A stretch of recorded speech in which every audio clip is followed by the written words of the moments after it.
Hello, I'm Hazem Seeker. This is Counting the Cost on Al Jazeera, your weekly look at the world of business and economics. This week, President Trump threatens to destroy Turkey's economy again. We find out how. And we look at Trump's business interest in Istanbul. Where have all the dollars gone? Lebanon goes from one crisis to another as one of the world's most indebted nations clings to its dollar peg. Gold, what is behind its rise and how high can it go? You'll be surprised at some of the bets those in the know are making. After President Donald Trump abandoned Kurdish allies and gave the green light for Turkey's incursion into Syria, the pushback from usually uncritical Republicans saw the president attempting to change his decision. He said he would, in his words, totally destroy and obliterate Turkey's economy if Turkey does anything, quote, that I, in my great and unmatched wisdom, consider to be off limits.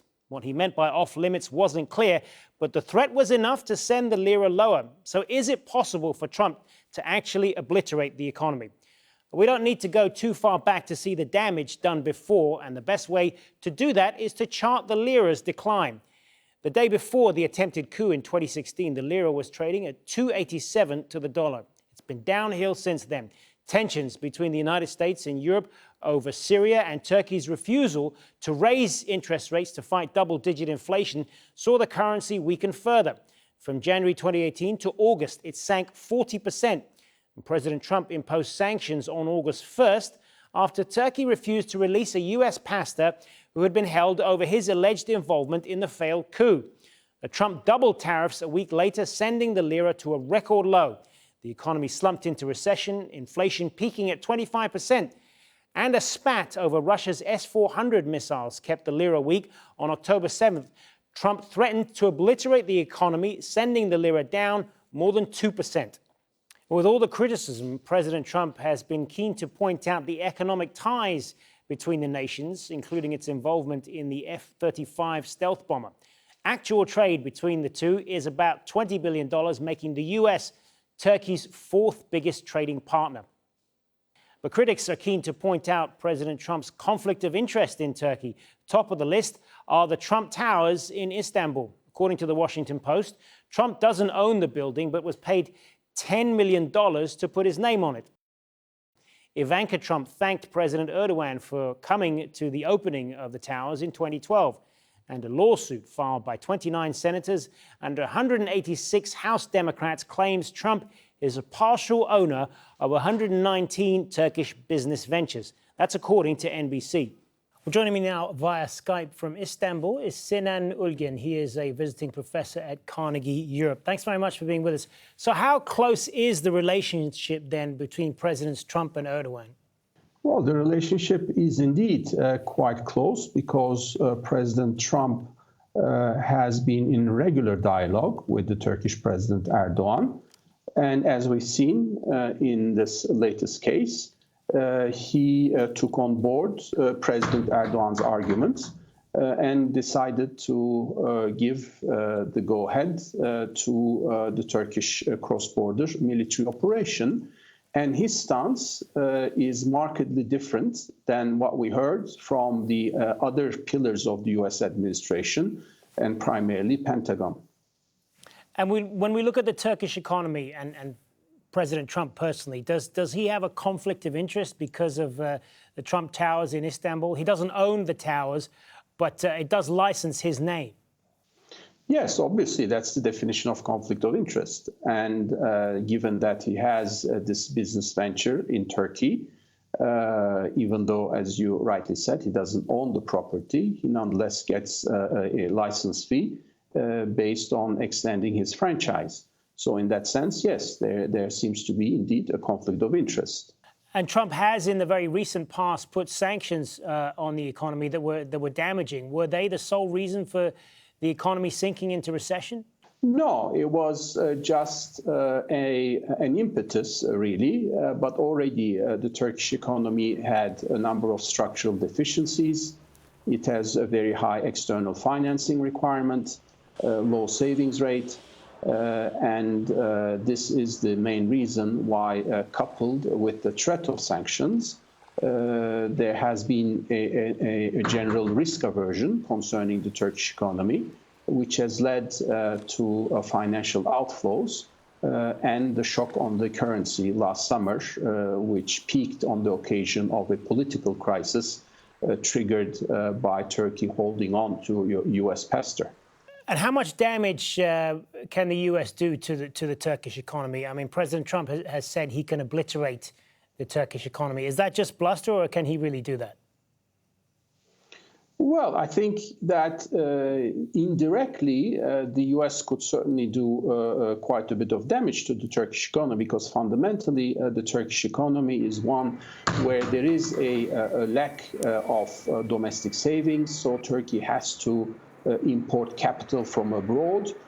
And therefore, the cost of that capital is very important at a time when there is tension between Turkey and the United States. And especially if the US administration, including the President Trump, moves ahead in the direction of sanctioning Turkey, that will raise Turkey's risk profile and the cost of capital. And that's going to be the main challenge for Turkey going forward if we end up in such a scenario. And if we go back just a few years, Putin put a stop to Russian tourism after Turkish warplanes had shot down a Russian jet. So Turkey's economy is prone to shocks, isn't it? It is. It comes down to this fact that Turkey's growth model is predicated on the availability of cheap capital inflows.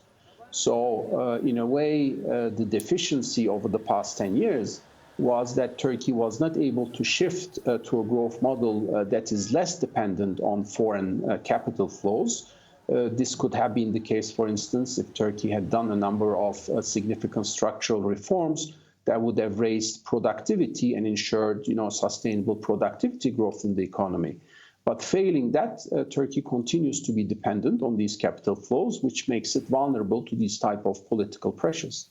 And how would you assess things now? Is the Turkish economy finally turning around? Interest rates and inflation are coming down. What's your prognosis?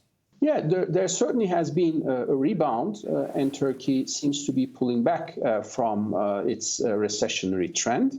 But the main challenge going forward will be whether Turkey will actually be able to achieve the type of higher growth rates that it registered in the past. That's the main challenge. Even if it rebounds from this recessionary area, it looks difficult right now, and Turkey may indeed be hostage to an environment where it has low growth rates and this is something new for the Turkish political system and economic system, given that Turkey had registered quite significantly high growth rates in the past. Sinan Ulgen, thanks for being with us. Thank you. One of the world's most indebted nations has declared an economic emergency. A lack of dollars for imports of wheat, oil and medicine has pushed Lebanon's currency to the brink of devaluation. That could end Lebanon's 2-decade-long peg to the dollar. The problem is that businesses buy goods from overseas in dollars and sell in Lebanese pounds. But Lebanese banks are restricting access to foreign currency, forcing many firms and individuals to resort to a growing parallel market. Now, this is reflected in the current account deficit, which means it is importing more than it's exporting or living beyond its means. The deficit has risen as Lebanese expats aren't sending as much money back home as they had in the past. Remittances to Lebanon were equivalent to 12.7% of GDP in 2018. While the government is in talks with Saudi Arabia for new money, the central bank has more than $50 billion in currency reserves. That's enough for 30 months' worth of imports. But if the government doesn't push through austerity measures, a devaluation becomes a real threat. Zaina Khodr reports from Beirut. Fuel importers here had threatened an open-ended strike because of a shortage of foreign currency. Their customers pay in Lebanese pounds, but they need dollars to import fuel. Lebanon's central bank is intervening. It plans to provide dollars at a fixed exchange rate. Not just to importers of fuel, but importers of medicine and wheat, supplies of which have already reached dangerously low levels. Economists say Lebanon, which imports at least 80% of what it consumes, needs an injection of foreign cash. Because Lebanon is so exposed to the regional conflict, to what's happening in Syria, to what's happening in Iran, the problem between Hezbollah and the GCC countries led to practically led to a decline of the foreign investment. And now the local currency has lost value. It's the first time in 2 decades. Exchange dealers won't speak on camera, although banks are still maintaining the official price pegged at £1,500 to the dollar. Black market prices have emerged. So, how much can I sell my dollar? 155,000.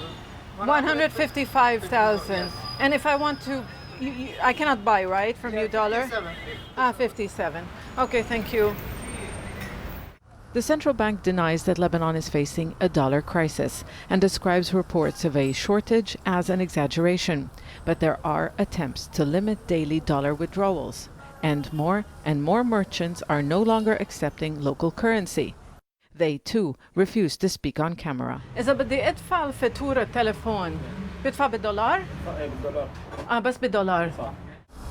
Lebanon's economic conditions have long been precarious. This is one of the most indebted countries in the world. A decrease in deposits into the banking sector denies the state a critical source of finance. But there are other reasons behind the shortage of cash in the country. U.S. sanctions on Iran, for example, affected its funding for its ally in Lebanon, Hezbollah, which is also under sanctions. This has disrupted the flow of remittances. Gulf Arab countries also stopped providing help to a country they believe is controlled by their rival, Iran. People are starting to take to the streets. There is panic over the currency losing value, which has hurt their spending power. Last month, the government declared a state of economic emergency. For these protesters, however, this crisis is not new, and they want those in power to be held responsible for years of mismanagement and corruption. Well, let's talk more about what's happening in Lebanon. From Beirut, we have Sami Atallah, Executive Director of the Lebanese Center for Policy Studies. Thanks very much for being with us. So I want to ask you first, help me out with this. The central bank has enough currency reserves, including dollars, for the next 30 months, but there isn't enough dollars for importers and traders. How does that work? Well, the fact is that, yes, the central bank does have high reserves, but the situation is actually quite precarious, just because we've been actually living with a large budget deficit and a very increasing trade deficit. Now, the inability of the Lebanese government to actually attract capital from abroad is putting a lot of pressure on actually the reserves. So what the central bank is trying to do is actually slow down sort of the depletion of its reserves in order to actually contain the situation right now. And is there a trust issue between the banks and the central banks? Or as the central bank governor has suggested, dollars should be used inside Lebanon and not outside. Is he suggesting then dollars are being withdrawn and spent in, say, Syria? No, actually, the relationship between the banking sector and the central bank is actually quite strong. In fact, it's that high level of commitment by the banking sector that's actually keeping the situation in place. That's actually not necessarily, by the way, a very, very good thing. On one hand, it has avoided a crash whereby Lebanon has defied the gravity in the sense that the economic situation could have been much worse. But the fact of the matter that because of this very cozy relationship, they've been able to sustain the budget deficits that the government is actually incurring. Now, this comes at a high cost because it actually benefits the banking sector a lot. They've made a lot of money and a lot of profits through the financial engineering. As you know, they actually hold more than 60% of the government debt. So this relationship, in my opinion, is actually quite strong.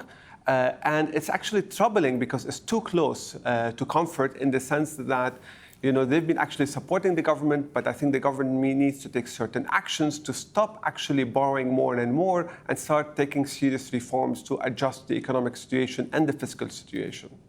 But what did the central bank governor mean when he said dollars should be used inside Lebanon and not outside? Well, I'm not so sure what he means by that, to be honest. You know what I mean? The fact of the matter that if there is some rumors going around that the shortage of the dollar is actually due to sort of, money going or dollars going into Syria. I'm not so sure there's actually proof to that. I think the problem is much more internal. I think we're trying to sort of trying or blaming other factors. You know what I mean? The heart of the matter is not here. You know what I mean? Lebanon has always had free capital flow. So the fact of the matter, now we're talking about whether the dollars should be spent inside and not outside, is besides the point. What's actually telling us that's actually a problem in the country. We are actually unable to sustain it if we remain at the same or that path. And the issue of sending the dollars to Syria, to me, frankly, is a distraction. Expats have long contributed more than 10% of GDP through remittances, and that apparently has slowed. Is there any reason for that? Well, indeed, the expat and the remittances they send, along with the what we call non-resident deposits, these are key factors and have been key factors in sustaining the economic and fiscal situation. And what I mean by that, the fact that the central government actually spends way more than it collects, and we import more than we export, which effectively means that we're sending our dollars outside the country to buy fuel, wheat, and all sort of goods. The remittances, what they do, they compensate for that because they bring in the money into the country. And this balance actually has worked in favor of Lebanon for many, many years. And whenever we actually have a problem, Lebanon seeks the international support. Now, the remittances right now have actually slowed down a bit. And this is a combination of factors, the regional situation in the Arab world, the oil prices that have actually are declining or have declined systematically over the years, which means they are left with less money to send home. And in fact, many of the Lebanese who live in the GCC countries actually right now are able to save less and less as a result of the high cost of living in these countries. So all of this has actually contributed to less money flowing back into the country. And that has actually exposed Lebanon's economic situation where more dollars are going out to import all sorts of goods, but less dollars are actually coming in from the Lebanese expats. And we're faced with a situation where some certain and serious action needs to be taken to actually resolve this actual imbalance in the economy. What are the chances of a devaluation of the currency or a default on debt? Look, I would say that given how things have developed in the last few months, and given that the reading has been on the wall, the writing has been on the wall for a number of years now, whereby we're actually saying that this is not sustainable. The chances of a default or a devaluation probably has increased, but it's not inevitable. It's not in a situation where, we're actually about to crash. No, what it actually means, we're in a very, very precarious situation where the government has to take serious decisions. The central bank has been doing or taking many measures to actually prevent that through capital control or implicit capital control, through the financial engineering that it has undertaken in the last few years. I think now it's running more and more out of options because the heart of the problem is going to be in the government, in the fiscal deficit, and in fact in the trade deficit where the government has to actually start increasing the pie of the economy. So now we're in a situation where sort of we're moving in a very critical situation. We're going to see how the government is going to act upon this in the next few months. You know what I mean? So we can see how are we able to actually, solve our problem and make sure we're on a sustainable path rather than an unsustainable path we're currently on. Sami Atallah, good to speak with you. Good, thank you. Now, with volatile markets, trade wars, and a growing risk of recession, gold is trading at 6-year highs.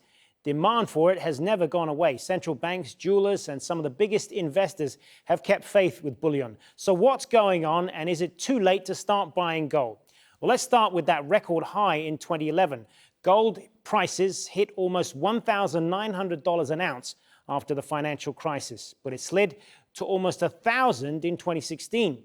Now, for the last 6 years, it's been struggling to rise above $1,350.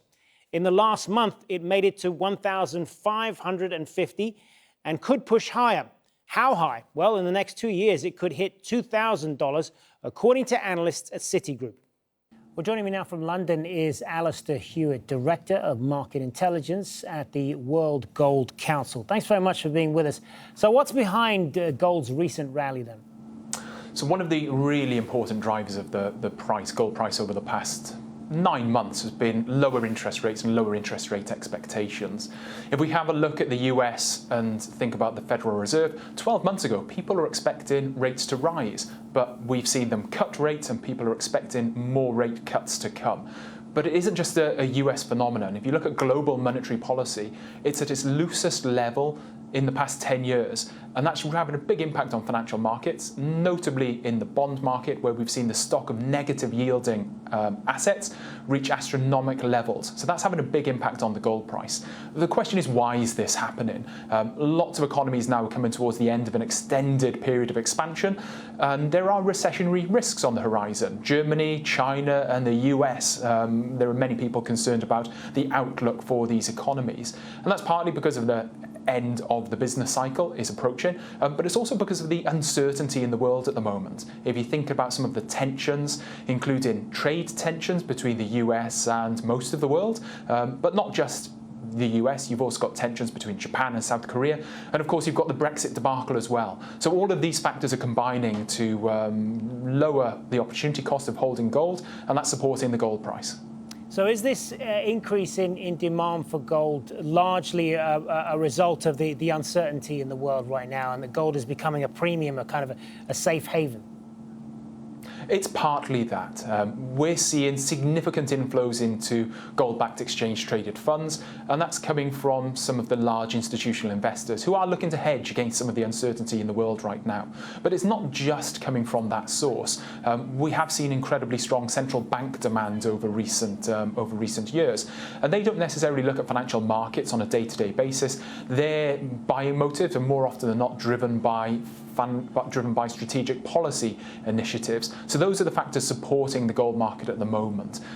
There is a flip side to this. The big rally in the gold price has affected some of the large physical gold markets. So if you think of India and China, the gold prices has risen to record high levels, and some of the consumers there have actually stepped back. They're holding back from making gold purchases until the price drops to a more affordable level. So we're seeing institutional investors and large-scale central banks supporting the gold price and its movement upwards, but we're seeing relatively weak consumer demand in some of the major gold-buying countries, such as China and India.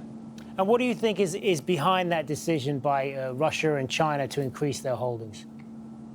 So in the case of Russia, as I mentioned earlier, central banks are often quite strategic in their approach, and often it's not what's happening in the world today, but a result of a policy decision made by policy makers. And in the case of Russia, there's been quite a clear strategy of de-dollarization, which they've talked about a lot over the course of the past few years. And that has involved reducing their dollar holdings of dollar assets and increasing exposure to the euro, to the renminbi, and also increasing their exposure to gold. And that's been a very significant driver of the large gold purchases that we've seen coming out from Russia. What's been interesting is when they've talked about it, they've made reference to some of the geopolitical tensions I talked about earlier on. So in Russia, people are concerned about sanction risk and the potential of global tensions to escalate into real sanctions. And gold, as a financial asset that can be held outside of the financial system, actually helps them manage some of that risk. So do you think gold prices can go any further then? I mean, do you think we could be looking at $2,000 an ounce? So I'm not going to make a forecast on the gold price, but I do get asked these kind of questions a lot. Probably the most common question is, what's the bear case for gold? What could actually see the gold price fall over the coming months?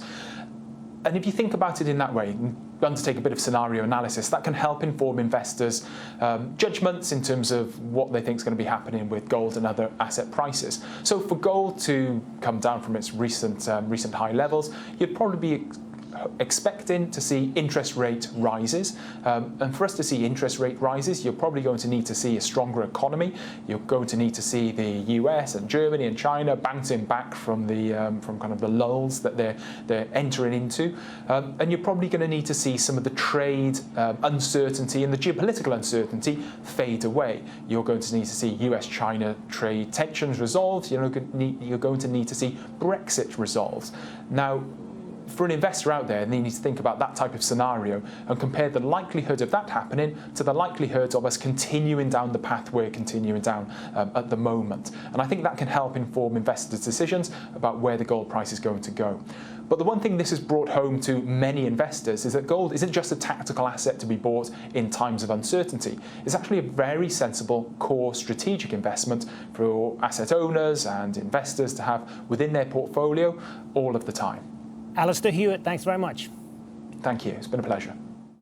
And that is our show for this week. Remember, you can get in touch with us by tweeting me at HazemSeeker, and do use the hashtag AJCTC when you do, or drop us an email. countingthecost@aljazeera.net is our address. And there's more for you online at aljazeera.com/CTC. That'll take you straight to our page, which has individual reports, links, and entire episodes for you to catch up on. So that's it for this edition of Counting the Cost. I'm HazemSeeker from the whole team here. Thanks for joining us.